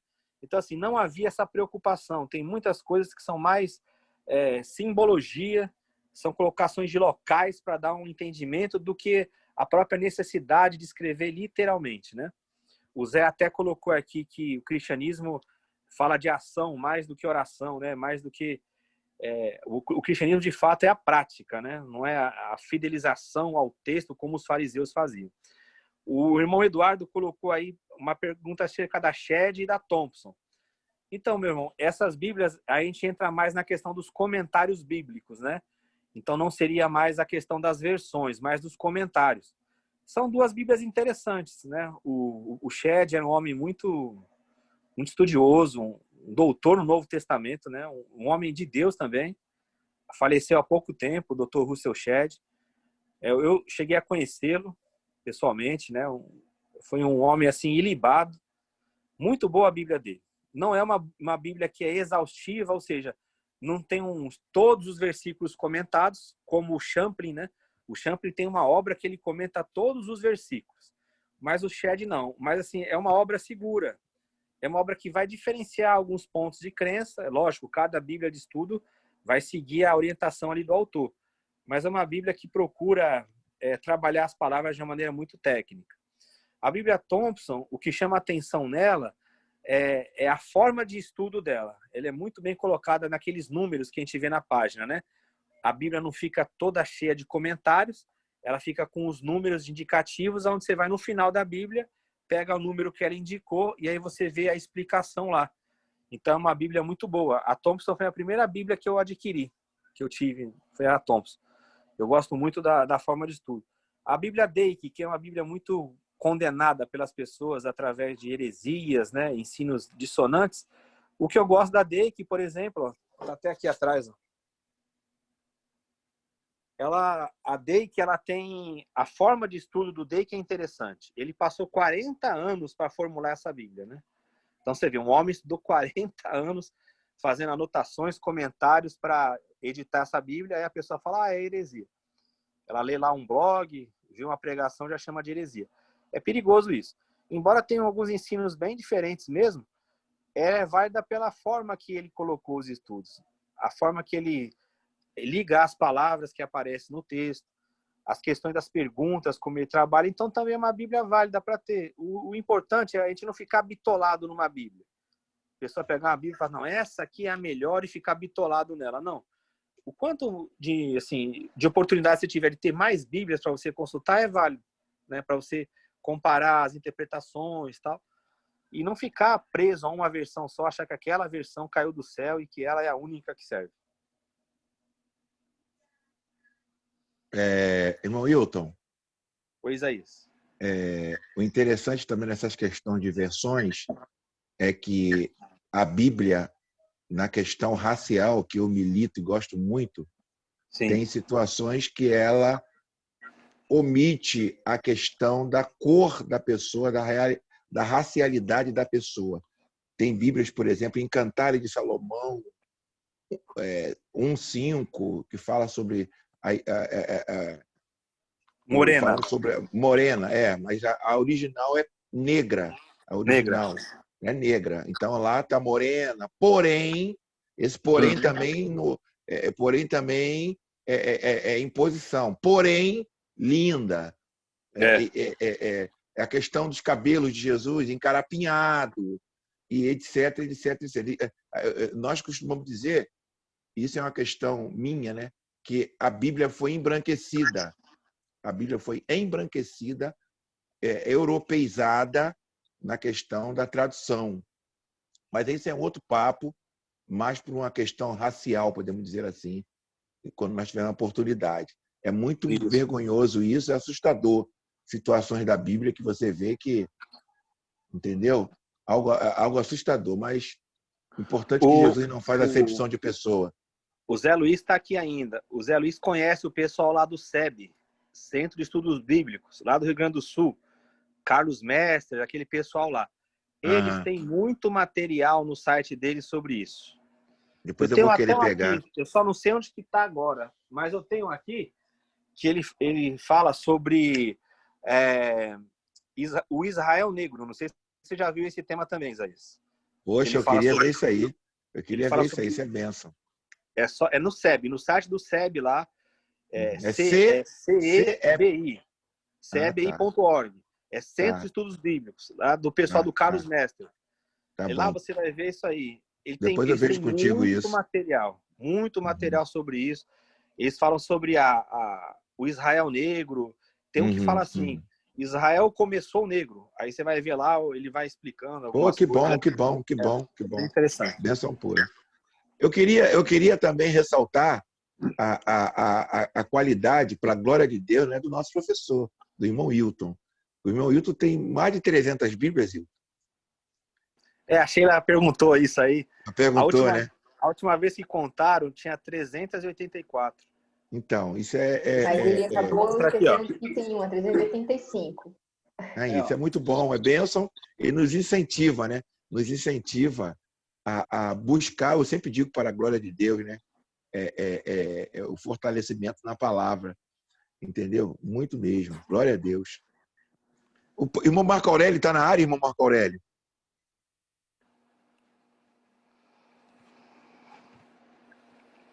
Marco Aurélio, não vi. Tá. É o Marco Aurélio, não sei se é ele.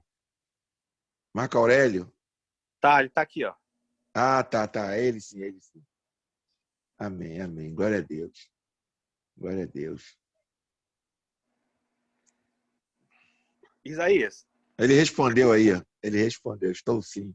O pessoal tá me pedindo para o próximo estudo falar acerca daquela questão, o que é a igreja? O que você acha? Eita ferro, vai. Glória a Deus, bênção do Senhor. São aquelas questões que para quem conhece é tão simples, né? Mas exato. Que para muitos vão ficar muito surpresos. Vai surtar. Vai surtar. Templo, hein? Aí o pessoal fala sobre o que é a igreja. Até eu falei, vou ver com Esse Isaías assunto e com a fecha Sheila. templo, hein? Isso fecha templo. A pandemia já fechou algum. Templo é dinheiro. Templo é dinheiro. Aí eu falei, vou ver com Isaías e com a Sheila e falo para vocês. Benção. Para mim é excelente. Excelente. O que é a igreja na sua essência, à luz da Bíblia, nós vamos ver que, de repente, muitos de nós estamos congregando não na igreja. Né?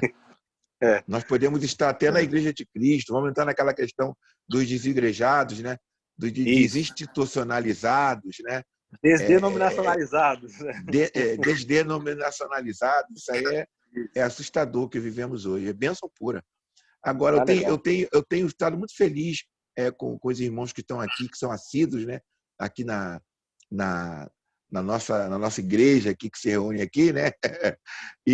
Mas eu não sei, Cristo sabe de todas as coisas, ele é o mais interessado em que nós tenhamos aqui mais pessoas, mas eu gostaria que os irmãos me ajudassem na divulgação, né? Isso aqui é tirar vendas, né? O irmão Marco Aurélio, irmão, deixa eu ver aqui, irmão Marco Aurélio, irmão Denis, Eduardo, Estevam, Glória, né? Jorge Luiz. Isso aqui se você ama alguém, chama ele para ele receber o colírio que o Espírito Santo nos dá toda quinta-feira, né? Se você ama alguém, não é? A gente vai tirar a cegueira da vida dessa pessoa que você ama tanto, né? Então, hoje nós temos 13 pessoas. Eu acho que é o dia que nós tivemos menos quórum, está sendo hoje. Isso me preocupa.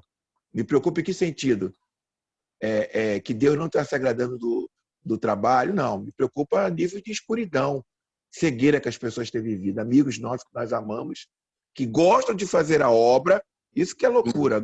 Amam fazer a obra, mas não estão dando prioridades ao estudo. Amém, irmão Hilton? Amém. O pessoal falou um assunto interessante aí. Jogo do Flamengo colabora para isso, sem dúvida. Com certeza. Não, será? Colabora. Tem uns que são sinceros, tem uns que falam, eu estava vendo mesmo. Tem 3 aqui que eu quero hoje, porque estão tendo atividade lá na igreja. A Rosane, o Marcelo... É aquela questão da prioridade, né, Wilton? E o Ezequiel. A prioridade, Zé. Prioridade, né? É a questão da prioridade. A Rosane está lá, ela falou, o Ezequiel e o Marcelo, que eles sempre vêm, hoje eles têm atividade lá na reunião da igreja deles, eles não puderam vir. Igual o meu caso também aqui pelo Zoom. Você também E eu digo uma coisa, tem gente que fala, não deu para assistir, eu vou assistir depois gravado. Mas não é igual você assistir online, ao vivo, você interagir, sentir a presença. Não é igual. Então, vocês que estão escutando aí, que não assistiram agora ao vivo, fica a dica. Ao vivo é muito melhor. Exatamente. Alguém mais... irmã Sheila, pergunta esse povo aí. Mais perguntas? Ô, Hilton. Oi. O texto de 1ª carta aos Coríntios, capítulo 7, versículo 5. Está faltando ali por estudo, não? Sim. Também. Está faltando aí 5. Tem algumas versões que incluem estudo. Ficar afastado da esposa por estudo. Aí, ó. Estão gritando aí, ó.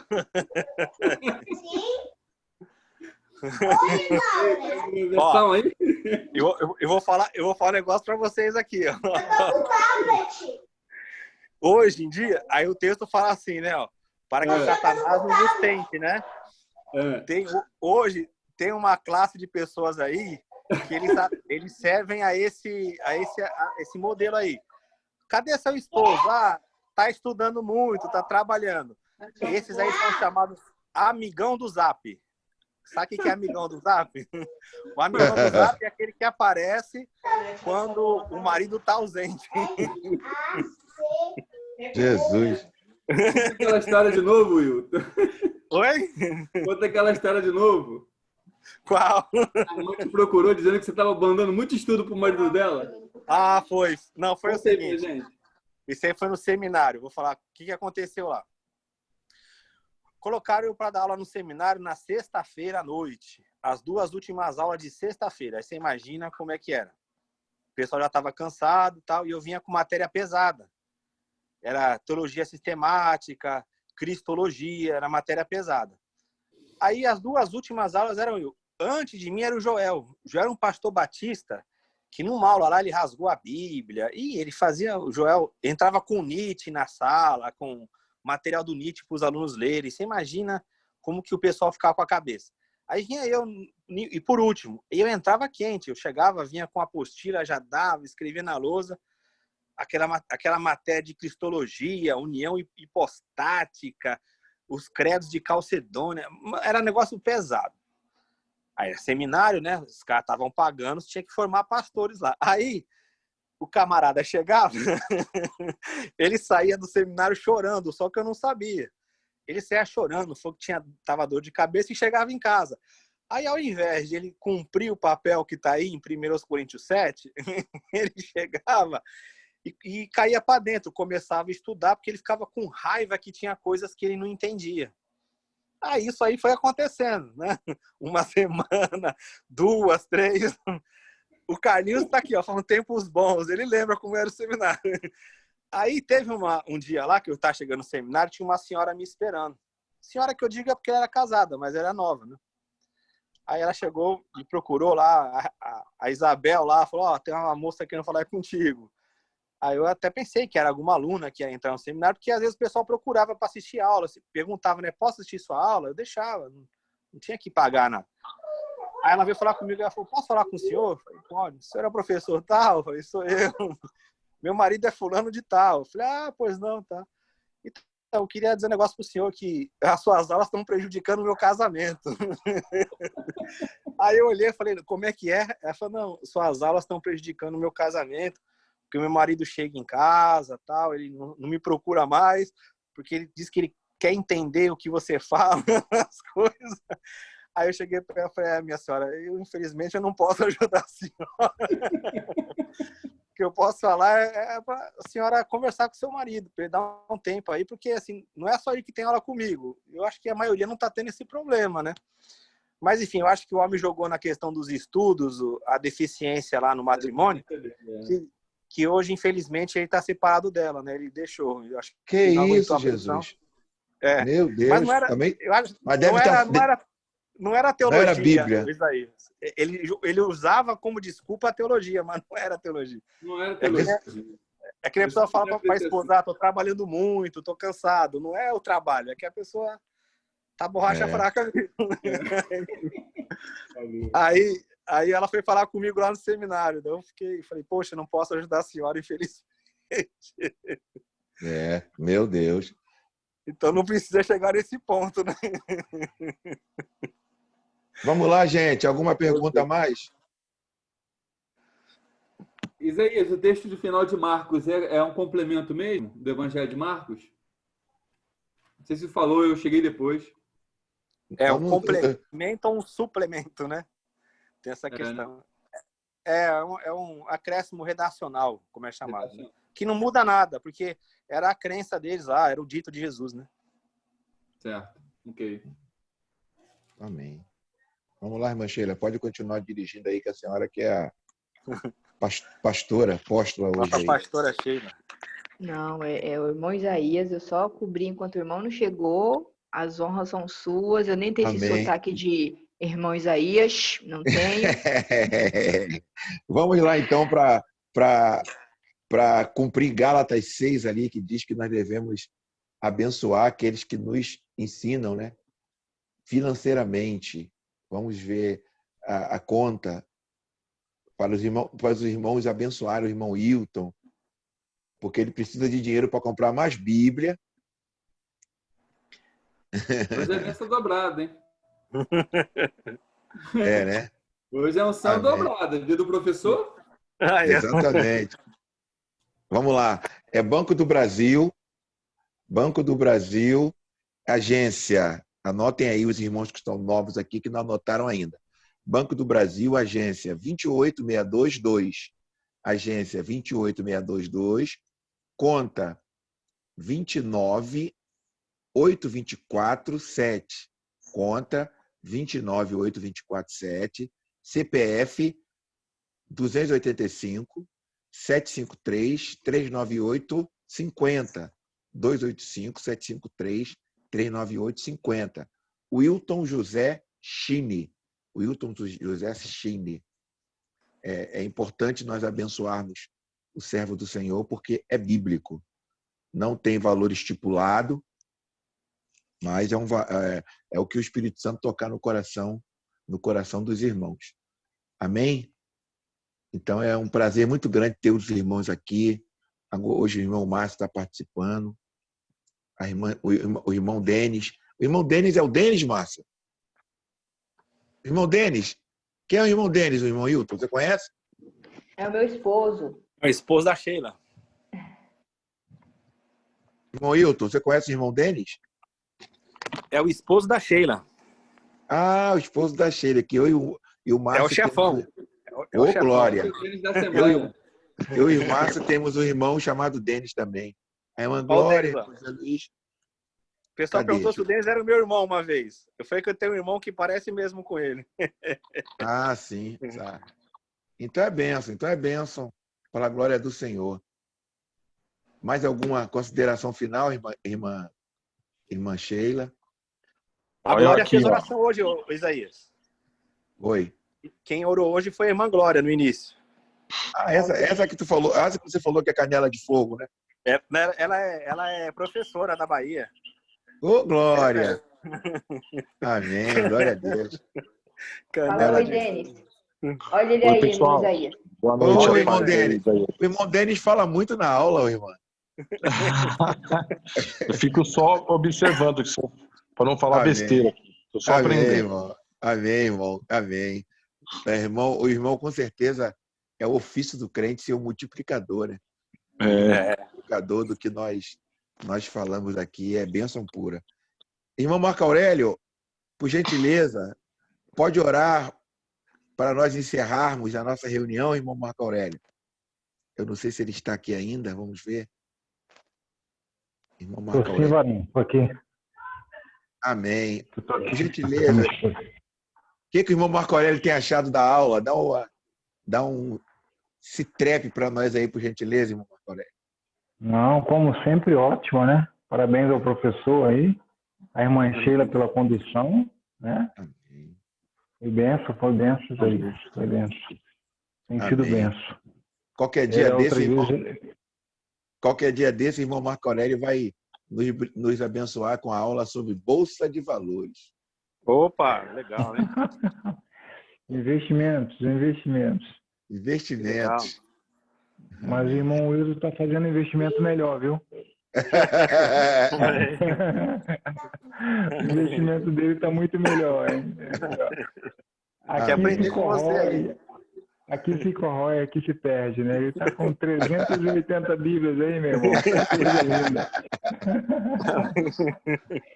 Glória a Deus. Glória a Deus. Foi benção, sim. Ora, por favor, irmão Marco Aurélio. Ora para agradecer a Deus, para Deus guardar o irmão Hilton. Eu sempre gosto de falar isso aqui, para que Deus possa manter o irmão Hilton essa humildade que ele tem. Amém. Que Deus possa manter, porque é complicado.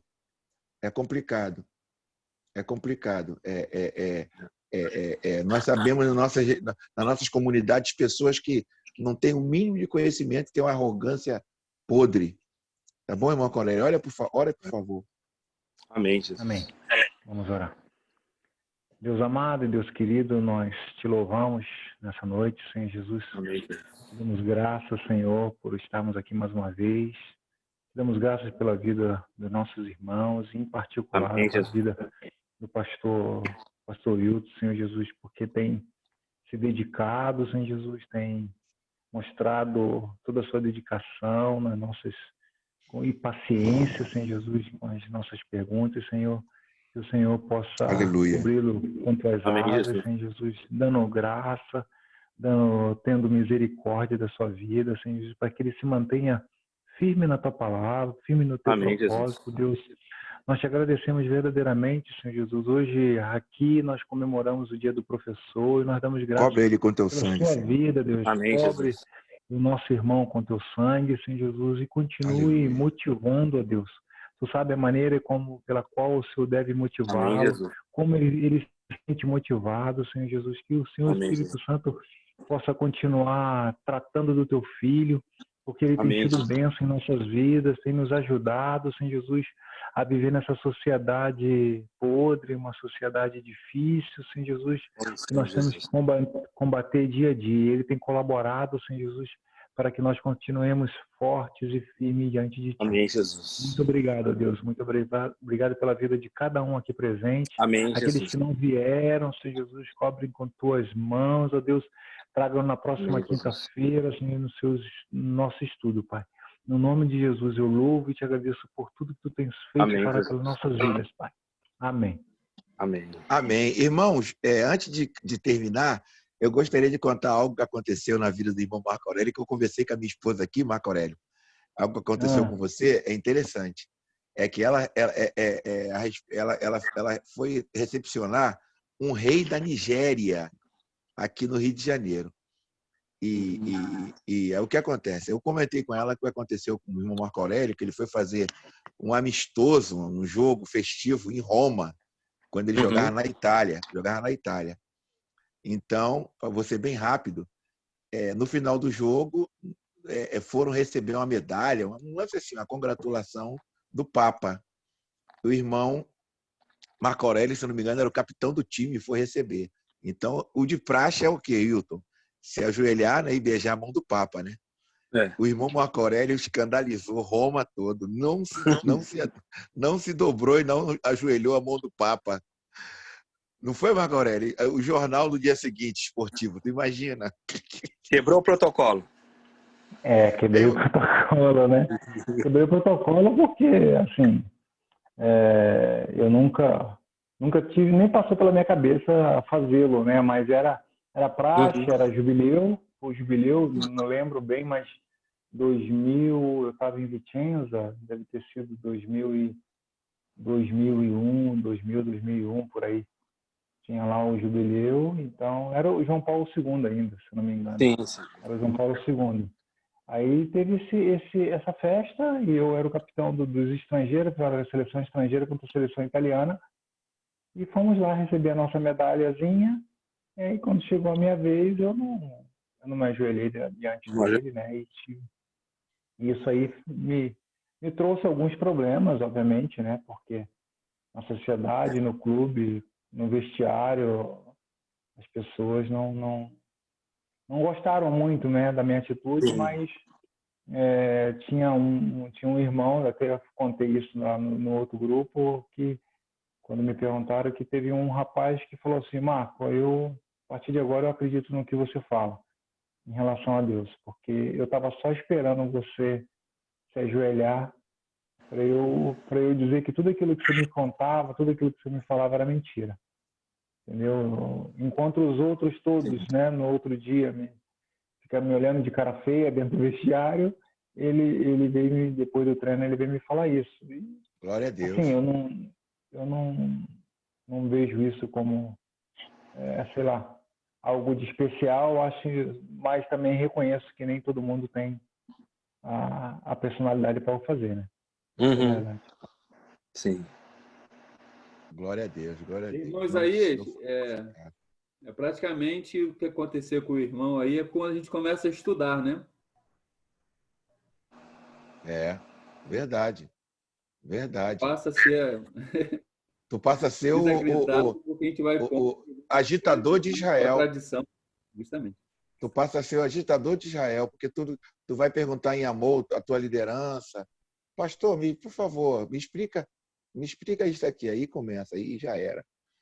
Aí botaram aqui, ó, Sadraque, Mesaque e Abednego. Exatamente. Irmão, então vamos terminar. Louvado seja o nome do Senhor. Amém. Boa noite. Pela vida de todos.